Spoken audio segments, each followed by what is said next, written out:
Buenas noches, licenciado.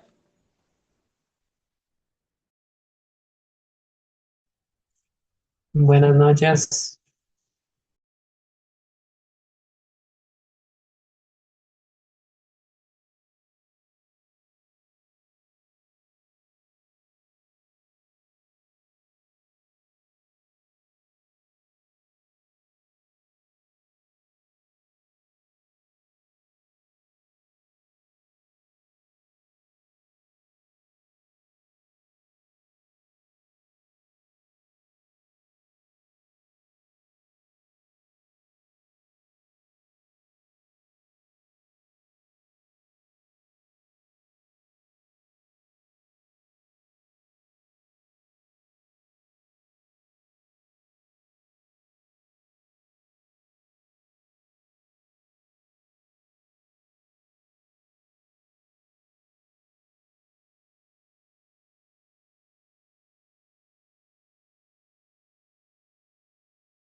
Dicen buenas noches, disculpe, no se escucha nada o estoy silenciada, no, por favor.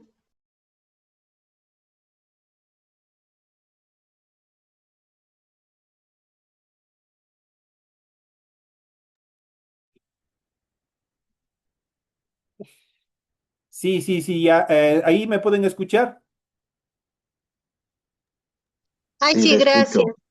No se escuchaba nadie. No se escuchaba nadita, pero ahí sí era, bueno, ya tengo que revisar esa parte también. Vamos a ir de nuevo, porque entonces no escucharon nada de lo que se les explicó en función de la tarea, ¿no es cierto? Vamos a iniciar otra vez, vamos a iniciar de cero. Hay veces son cosas que pueden suceder. En pantalla ustedes pueden observar el formato para recursos de aprendizaje de tarea. Estamos en la asignatura de Ciencias Naturales, estamos en la unidad número 1, propiedades de los niveles de organización de los seres vivos, correspondientes al tema número 2. Esta es la segunda semana. Y obviamente los subtemas son las moléculas, los niveles de organización biológica y la clasificación taxonómica. Tienen ustedes el tipo de tarea, tienen el objetivo de tarea y a continuación tienen las instrucciones para el desarrollo de la presente actividad. Recuerden que el trabajo es individual, deben leer el compendio de la unidad 1, tema número 2. Pueden ampliar su información sobre el mismo tema con otras bibliografías de ser necesario.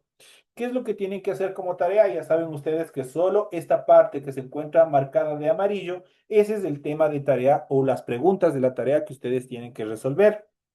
¿Qué dice lo siguiente? Desarrolla las siguientes preguntas. La primera dice, investigue y escriba la clasificación taxonómica de 5 animales y plantas diferentes.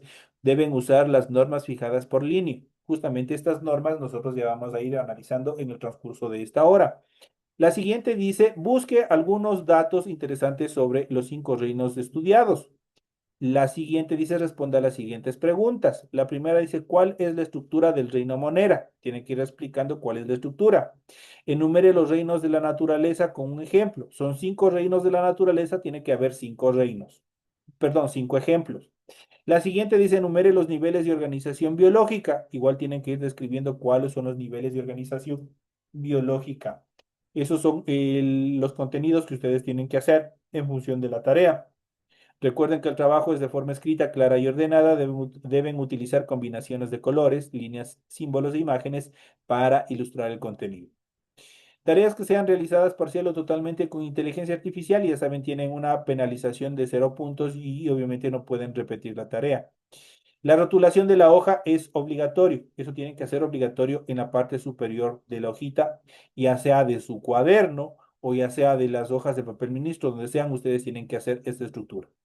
En el centro, Unidad Educativa Ebenecer, al costado izquierdo, nombre del estudiante, curso, fecha, materia, tema de la tarea, semana a la que pertenece la tarea. En este caso sería la semana número 2, ¿no es cierto? Esta es la segunda semana. Y una vez que han completado los datos, a continuación inmediatamente proceden con el desarrollo de su tarea. Eso sería las estructuras que tienen que hacer. Tienen que revisar también las recomendaciones, la rúbrica de calificaciones para que su tarea cumpla con los requerimientos que solicita la institución educativa. Y al final de este proceso tenemos la información para el desarrollo de los recursos de plataforma. Estamos en la unidad número 1 con el tema de las moléculas, niveles de organización biológica, clasificación taxonómica correspondientes a la semana 2 de fecha 17 de agosto del 2026. Esta tarea permite entregas justamente desde el 17 de agosto. La fecha límite de entrega es del 10 de septiembre y la fecha de publicación de la calificación será hasta el 15 de septiembre. Esos son los datos, los intervalos de tiempo en los cuales obviamente tienen que desarrollar la presente actividad. No sé si tienen alguna duda, alguna inquietud en cuanto al desarrollo de la presente tarea. ¿No? Licenciado, una pregunta. Dígame, Carlita. De lo que está subrayado, ese es el deber de ciencias naturales. Solo tenemos que escribir eso, nada más. Nada más, no solamente tienen que escribir, tienen que ir resolviendo, tienen que ir respondiendo todas estas preguntas que se encuentran en Claro, el... sí Ajá, entiendo. eso es todo lo que tienen que hacer como tarea, no hay más, eso es todo lo que tienen que hacer. Ya, licenciado. Ya, ok. Obviamente ya sabe que al inicio usted qué tiene que hacer, la rotulación de la hoja, ¿no es cierto? Es lo que tiene que hacer, primerito antes del desarrollo de la tarea. ¿Alguna otra inquietud más? No, todo bien hasta ahorita. Todo very well. Vamos ahí entonces. Una vez que se les ha explicado el contenido de su tarea, una vez que ya tienen ustedes conocimiento cómo tienen que desarrollar su tarea, a continuación vamos a iniciar con el desarrollo del material de apoyo. El material de apoyo es justamente el contenido de la materia como tal. Y vamos a ir viendo, prácticamente aquí contienen todos los temas que se encuentran en la etiqueta de por semanas que van a estar ahí. Entonces, en este caso vamos a hablar de las moléculas. Vamos a iniciar hablando de las moléculas. Cuando se unen dos o más átomos de un mismo elemento o de elementos diferentes, forman moléculas. Un ejemplo es la hemoglobina, por ejemplo, la proteína que se encuentra en los glóbulos rojos y que se encarga de transportar el oxígeno y el dióxido de carbono en nuestra sangre. Esa es una de las características fundamentales en relación de las moléculas. Entonces, ya saben qué son las moléculas. Son dos más átomos de un mismo elemento que obviamente que diferentes, obviamente que forman y estructuran una molécula. En cuanto a los niveles de organización biológica, la organización interna de los seres vivos corresponde a células. La unión de células da origen a tejidos, la unión de tejidos a órganos, la unión de órganos a sistemas de órganos y así al individuo como tal. Entonces, esos son los niveles de organización biológica que va desde la parte interna, desde la parte fundamental mínima, pero fundamental de la vida. En este caso es la célula. La unión de células forma un tejido.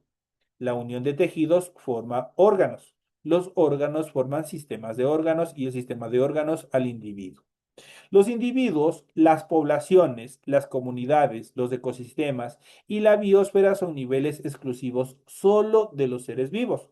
Recordando que en nuestro planeta existen dos clasificaciones fundamentales, los seres bióticos y los seres abióticos. Los seres bióticos son los seres biológicos, los seres vivos, mientras que los seres abióticos son lo contrario, son los que no tienen vida, pero que son necesarios para el desarrollo de la vida. Por ejemplo, el agua, por ejemplo, la sal, los minerales, son necesarios, esenciales para que exista esa simbiosis, ese intercambio que hacen la transferencia de nutrientes de seres vivos a seres vivos. Por ejemplo, cuando nosotros consumimos de entre seres, por ejemplo, cuando nosotros nos servimos un pollo, por ejemplo, estamos consumiendo, estamos ingiriendo los tejidos, estamos ingiriendo, y es obviamente los músculos, una serie de estructuras, obviamente nos estamos sirviendo. Lo mismo sucede, por ejemplo, si cuando nosotros nos sirviéramos, por ejemplo, un pedazo de carne de res. Si nosotros nos comemos una fruta, si comemos un pan, ¿el pan de dónde procede? Del trigo. ¿Cómo se procesa? Existe una serie de elementos que también están interactuando ahí. Todos esos obviamente generan una interacción, los cuales obviamente aprovechamos nosotros a través de nuestra célula y a través de nuestras células y de esa manera se transforma esa materia en energía para poder desarrollar o que nosotros desarrollemos la vida. Dentro de estas categorías, dentro de estas estructuras de los niveles de organización biológica, vamos a iniciar hablando justamente de la célula. La célula es la unidad básica de los seres vivos, pero la más primordial. Cada célula realiza funciones de nutrición, de relación y de reproducción. Los seres vivos son formas de organización que varían según el grado de evolución que tengan. Los tejidos y los órganos, por ejemplo, los tejidos se agrupan para formar órganos que cumplen funciones dentro del cuerpo. Por ejemplo, en los animales, el estómago consta de diferentes tejidos y es un órgano donde ocurre parte de la digestión. En las plantas, el tallo está conformado por tejidos dérmicos fundamentales y también por vasculares y se encargan de conducir los nutrientes a toda la estructura del organismo, a toda la estructura de la planta. En cuanto a los órganos de los sistemas, varios órganos se agrupan en sistemas para realizar una tarea coordinada. Por ejemplo, órganos como la boca, el esófago, el estómago y el hígado, el páncreas, el intestino delgado y el intestino grueso se asocian para realizar el proceso de la digestión. Otro ejemplo es el sistema en el ser humano, son el sistema circulatorio, el sistema respiratorio y el sistema excretor, entre otros. El trabajo coordinado de las partes de un ser vivo constituye justamente un organismo. Prácticamente se están organizando justamente para crear este sistema de órganos. En cuanto a las propiedades de los seres vivos, cuando hablamos de propiedades son las características más relevantes de un individuo. En ese sentido, los organismos vivos presentan una serie de propiedades que les confiere ciertas cualidades, conocidas como características. Los sistemas inanimados no las poseen. De acuerdo a Udesiric, a Mar, podemos describirlas. Estos son, primero, los seres vivos tienen una estructura organizada, cuya unidad básica es la célula. Su complejidad va en aumento. Otro de los puntos que podemos mencionar son que los seres vivos tienen la capacidad de adquirir energía y materiales del exterior y los transforman a través del proceso que se llama metabolismo. Es justamente lo que yo les mencionaba anteriormente. Cuando nosotros nos servimos una piernita de pollo, nos vamos al KFC y nos servimos una presita de pollo, una piernita de pollo, pese a que ahí obviamente por sus condimentos ya se vuelve nocivo para nuestro organismo. Cuando nos servimos una fruta, cuando nos comemos un plátano, cuando nos comemos una ensalada, justamente estamos generando esta simbiosis. Nuestro organismo obviamente transforma la materia en energía a través de un proceso que se denomina metabolismo. Y por último, los seres vivos tienen capacidad de autorregulación, que es la homeostasis. ¿Qué significa la homeostasis? Por ejemplo, cuando nosotros como serranos nos fuéramos a la costa, ¿qué sucedería? ¿Quién me puede responder? ¿Qué pasa, por ejemplo, cuando nosotros de aquí de la sierra nos vamos hacia la costa? ¿Cuál es el comportamiento de nuestro organismo? ¿Qué es lo que pasa? Nadie ha viajado a la costa. Tenemos como calor, ¿Y qué pasa en el nuestro momento que siente calor? ¿Qué es lo que pasa con nuestro cuerpo? Inmediatamente, ¿qué es lo que empieza a hacer? A sudar. Perfecto, azúcar. empieza a sudar. Es justamente por el cambio de ambiente. Nosotros al estar más altos, obviamente tenemos una presión diferente y obviamente el clima obviamente es diferente.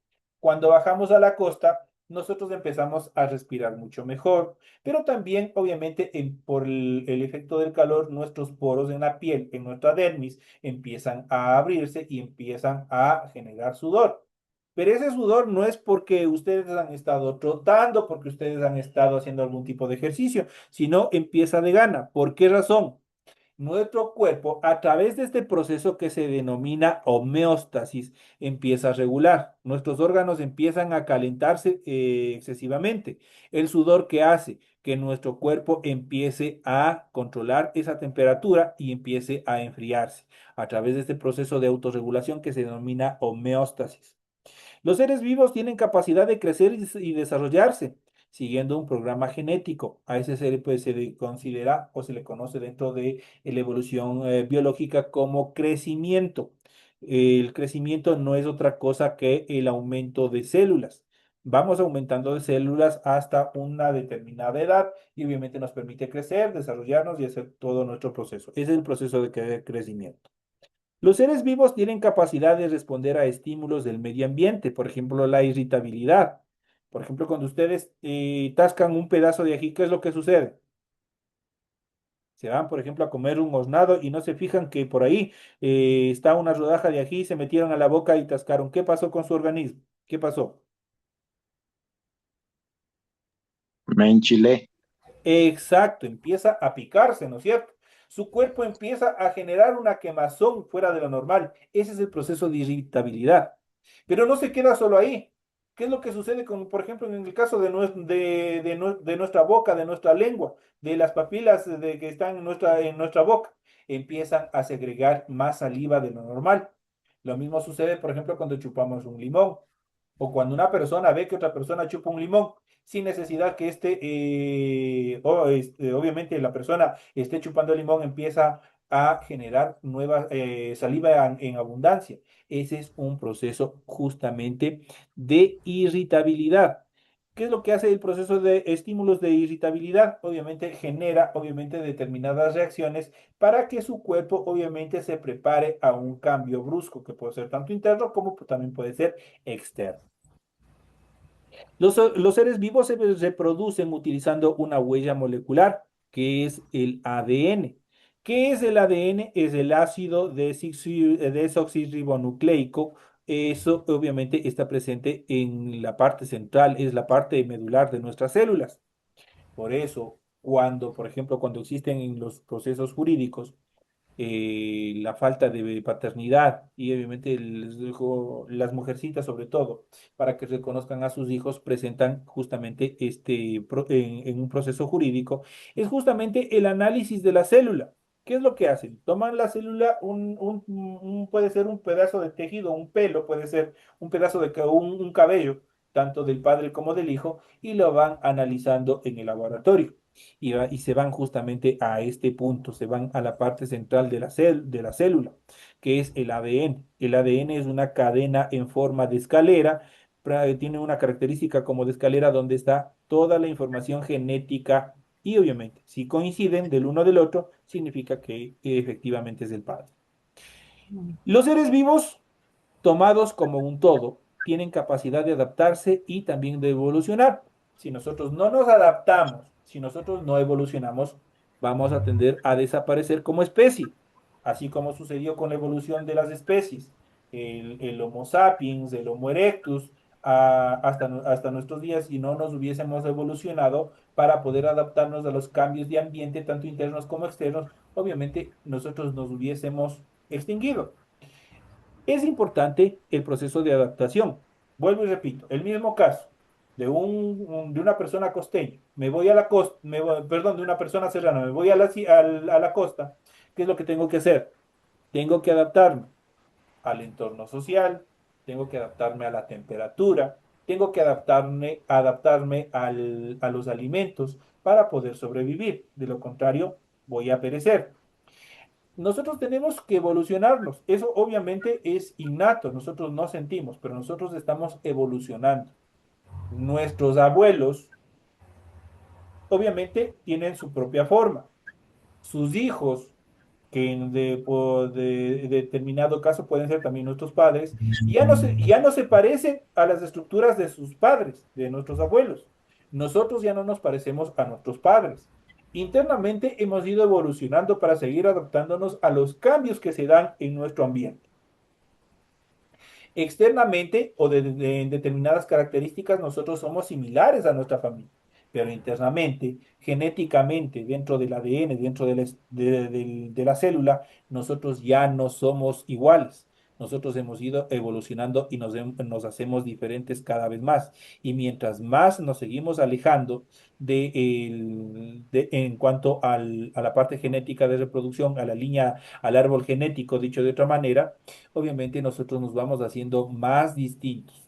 Nuestros hijos, nuestros nietos, nuestros bisnietos serán totalmente diferentes a nosotros y también a nuestros antecesores. Así tengamos la misma línea de sangre. Esa es una de las características que también iremos viendo y analizando en el proceso de evolución educativa que también vamos a ir desarrollando. ¿En qué consiste la clasificación taxonómica? Aquí tenemos la clasificación taxonómica. Un poco de historia. En el siglo XVIII, Linneo desarrolló el sistema de nomenclatura binominal y estableció que los seres vivos se podían agrupar de forma jerarquizada. Cada categoría recibe el nombre de taxón. Las especies se agrupan en géneros, los géneros en familias, las familias en órdenes, las órdenes en clases y las clases en filums, los filums en los reinos. Vamos a observar más adelante cómo están constituidos. Entonces, por ejemplo, la especie es un concepto básico, tanto para la nomenclatura como para la clasificación de los seres vivos.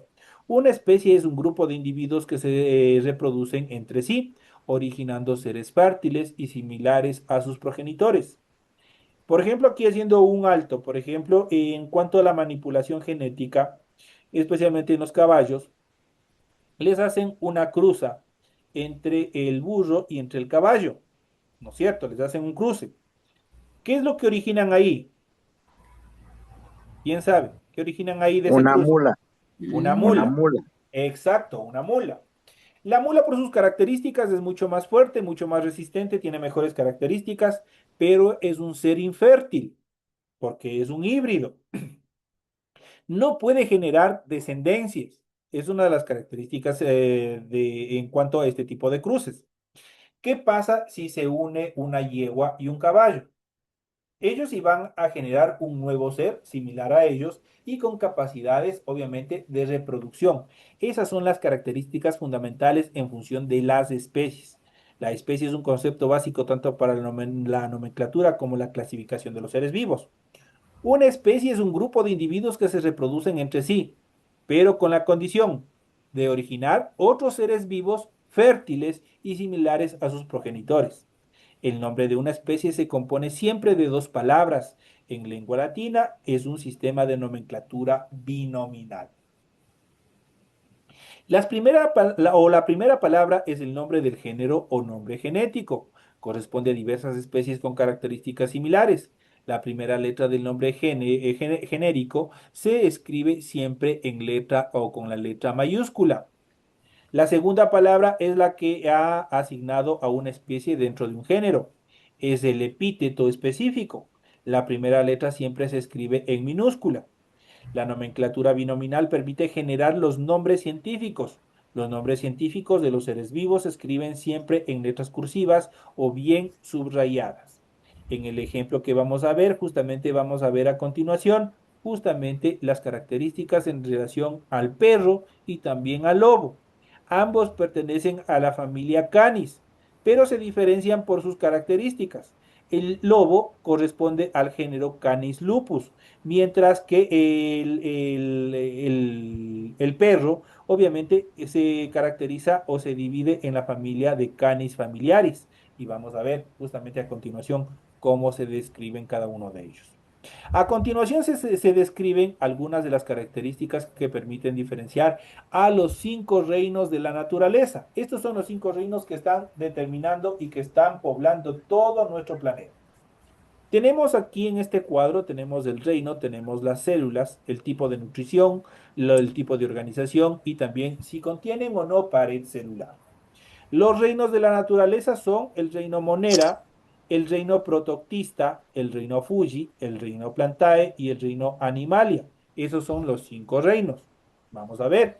El primer reino es el reino Monera representado por las bacterias.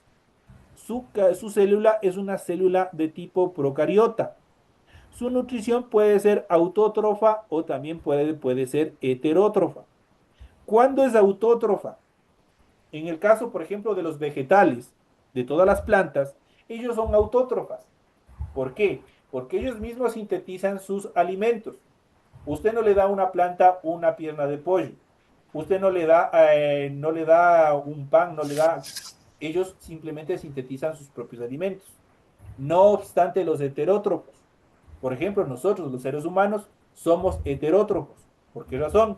Porque nosotros sí necesitamos depredar, necesitamos consumir.